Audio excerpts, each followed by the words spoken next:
नमस्कार, देश दुनिया की खबरों के इस नए एपिसोड पर आप सभी का स्वागत है। आज की सबसे बड़ी खबर भारत और यूएई से सामने निकल के आ रही है, जहां पर रिसेंटली यूएई के क्राउन प्रिंस भारत आते हैं। भारत आकर के प्रधानमंत्री मोदी जी के साथ मुलाकात की जाती है, लेकिन इसी बीच दोनों नेताओं ने कुछ ऐसे एग्रीमेंट साइन किए हैं जिससे आपको पता चल जाएगा कि भविष्य में भारत कितनी बड़ी ताकत बनने वाला है। असल में जो कुछ इंपॉर्टेंट एग्रीमेंट साइन किए गए हैं, इसके बीच कुछ ऐसी चीज़ों को भी प्रमोट किया गया है जो भविष्य में बहुत ज़्यादा पावरफुल इंडस्ट्री का काम करेंगी। क्या है सारी डिटेल्स आज के इस वीडियो में जानते हैं। उससे पहले वीडियो को लाइक और चैनल को सब्सक्राइब जरूर कीजिए। साथ ही ऐसे ही इन्फॉर्मेटिव वीडियोस देखने के लिए आप हमारे दूसरे चैनल लाइव इंडिया हिंदी को सब्सक्राइब कर सकते हैं। लिंक आपको डिस्क्रिप्शन में मिल जाएगा। तो इस समय भारत और यूएई के बीच जो इंपॉर्टेंट एग्रीमेंट साइन किया गया है वो है न्यूक्लियर एनर्जी पैक्ट। ये बात तो चाहे मिडिल ईस्ट के कंट्रीज हो या फिर दुनिया के बड़े बड़े ऑयल प्रोड्यूसर कंट्रीज ये समझ चुके हैं कि आज नहीं कल तेल का वर्चस्व खत्म हो जाएगा और इसीलिए ग्रीन एनर्जी पर स्विच होना होगा। इसके अलावा यूएई कुछ ऐसे इंटरनेशनल बॉडीज का पार्ट है जो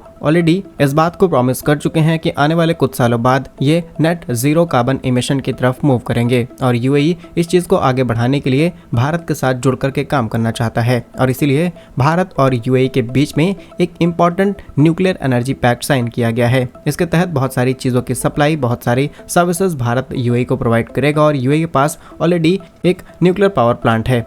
बट मोस्ट इंपॉर्टेंट चीज यहाँ पर यह है कि यूएई को हाई क्वालिटी और कम प्राइस पर चाहिए न्यूक्लियर फ्यूल लाइक यूरेनियम। और आज के समय में यूरेनियम का काफी बड़ा सप्लायर रशिया है, लेकिन रशिया के ऊपर लगे हुए हैं दुनिया भर के प्रतिबंध और अगर भारत चाहे तो इस प्रतिबंध को बिना किसी रोक टोक के तोड़े बिना ही यूरेनियम डायरेक्टली उन सभी देशों तक सप्लाई कर सकता है जहां पर इसकी रिक्वायरमेंट है। और इसी चीज को यूएई बहुत अच्छे से समझ चुका है कि अगर उन्हें यूरेनियम की सप्लाई चाहिए तो भारत से अच्छा दोस्त कोई नहीं हो सकता। भारत और रूस की दोस्ती आज सबके सामने है। जिस तरीके से दोनों ही देश इंटरनेशनल लेवल पर खुद को स्ट्रॉन्ग प्रेजेंट करते हैं, इसी का नतीजा है कि यूएई ने चीन और रूस के बजाय सीधे भारत को चुना है। अब भारत सीधे रूस से यूरेनियम ला सकता है और यूरेनियम डायरेक्टली यूएई तक सप्लाई किया जा सकता है। और अगर आप इसका सिमिलर एग्जांपल देखेंगे तो भारत ने पास्ट में ऐसे काम कर रखे हैं, लाइक सस्ता क्रूड ऑयल हमने रूस से इंपोर्ट किया, उसके पेट्रोलियम प्रोडक्ट बनाए और यूरोप को बेच डाला। यूरोप जो लगातार विरोध कर रहा था, प्रोटेस्ट चल रहे थे कि वो रूस के किसी भी प्रोडक्ट को इंपोर्ट नहीं कराएंगे, वो डायरेक्टली रूस के ही प्रोडक्ट को बस तीसरे रास्ते यानी भारत से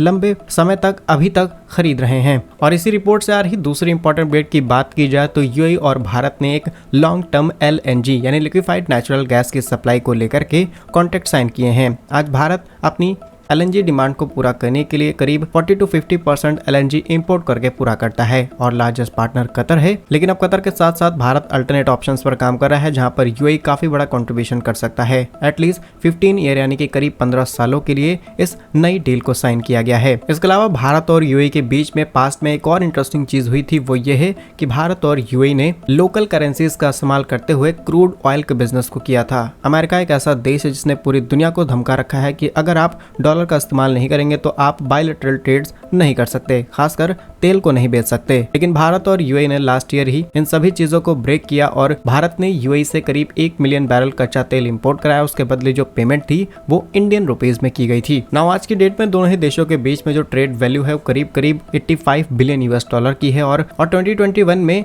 यूएई के लिए भारत लार्जेस्ट ट्रेड पार्टनर था। और ये बात बिल्कुल सही है कि जिस तरीके से भारत और यूएई ने एग्रीमेंट्स किए हैं, नेक्स्ट फाइनेंशियल ईयर तक भारत और यूएई के बीच में अराउंड 100 बिलियन यूएस डॉलर का ट्रेड पहुंच जाएगा। इसके अलावा यूएई ने भारत के अंदर मल्टीपल इन्वेस्टमेंट भी कर रखी है। फॉरेन डायरेक्ट इन्वेस्टमेंट में यूएई की काफी बड़ा कंट्रीब्यूशन है। सितंबर 2023 तक का डेटा निकाल करके देखा जाए तो करीब 16 बिलियन यूएस डॉलर की इन्वेस्टमेंट यूएई ने भारत में की है। और आप इस बात से अंदाजा लगा सकते हैं कि यूएई ने आखिर भारत को क्यों चुना है। फिलहाल क्या कुछ कहना है आपका इस खबर पर, हमें कमेंट्स में जरूर बताइए। आपको वीडियो अच्छा लगा है तो लाइक और चैनल को सब्सक्राइब जरूर कीजिए। ऐसे ही इन्फॉर्मेटिव वीडियोस पाने के लिए आप हमारे दूसरे चैनल लाइव इंडिया हिंदी को सब्सक्राइब कर सकते हैं, जिसका लिंक आपको डिस्क्रिप्शन में मिल जाएगा। वंदे मातरम, भारत माता की जय।